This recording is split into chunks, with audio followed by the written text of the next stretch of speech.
ভারতের প্রধান ব্যাংকগুলোর বিশেষ সুবিধা ও গুরুত্বপূর্ণ ব্যাংকিং আপডেট। বর্তমানে ভারতের ব্যাংকিং খাতে সাধারণ গ্রাহকদের জন্য বেশ কিছু গুরুত্বপূর্ণ খবর সামনে আসছে। বিশেষ করে state bank of India, Punjab national bank, bank of Baroda, HDFC এবং কানাড়া ব্যাংকের গ্রাহকদের মধ্যে 1 লক্ষ টাকার একটি বিশেষ আর্থিক সুবিধা নিয়ে ব্যাপক আলোচনা চলছে।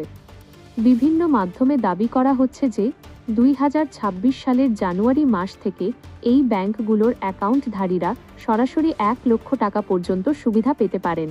তবে এই তথ্যের সঠিক ব্যাখ্যা এবং সত্যতা জানা প্রতিটি গ্রাহকের জন্য অত্যন্ত জরুরি। প্রকৃতপক্ষে ব্যাংকগুলো সরাসরি কোনো অনুদান বা নগদ উপহার হিসেবে 1 লক্ষ টাকা কোনো গ্রাহকের অ্যাকাউন্টে জমা করছে না। মূলত গ্রাহকের লেনদেনের স্বচ্ছতা এবং ক্রেডিট স্কোরের ওপর ভিত্তি করে ব্যাংকগুলো এখন প্রি অ্যাপ্রুভড বা তাৎক্ষণিক লোন সুবিধা প্রদান করছে। এর মাধ্যমে যোগ্য গ্রাহকরা অত্যন্ত দ্রুততার সাথে কোনো গ্যারান্টার ছাড়াই 1 লক্ষ টাকা পর্যন্ত ঋণ গ্রহণ করতে পারছেন।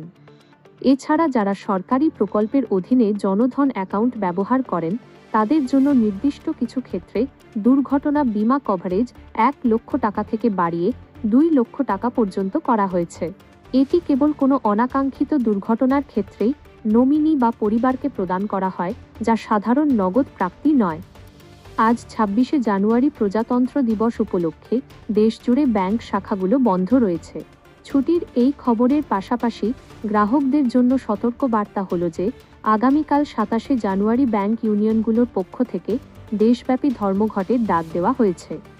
এর ফলে state bank of India, Punjab national bank এবং ব্যাংক অফ বরোদার মতো প্রতিষ্ঠানগুলোর শাখাভিত্তিক পরিষেবা কিছুটা ব্যাহত হতে পারে।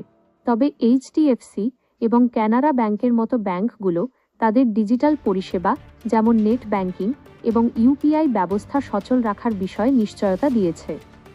নতুন বছরের শুরু থেকেই এই ব্যাংকগুলো তাদের ফিক্সড ডিপোজিটের সুদের হারে সামান্য বৃদ্ধি ঘটিয়েছে, যা সঞ্চয়কারীদের জন্য ইতিবাচক। বিশেষ করে প্রবীণ নাগরিকদের জন্য এখন বিনিয়োগে আগের চেয়ে বেশি মুনাফা পাওয়া যাচ্ছে। তবে একই সাথে সেভিংস অ্যাকাউন্টে ন্যূনতম ব্যালেন্স বজায় না রাখলে জরিমানার নতুন নিয়মেও কিছু পরিবর্তন আনা হয়েছে। যে কোনো আকর্ষণীয় অফার বা সরকারি আর্থিক সহায়তার খবর বিশ্বাস করার আগে গ্রাহকদের ব্যাংকের অফিসিয়াল ওয়েবসাইট যাচাই করার পরামর্শ দেওয়া হচ্ছে, যাতে কোনো ধরনের অনলাইন প্রতারণা বা বিভ্রান্তির সৃষ্টি না হয়।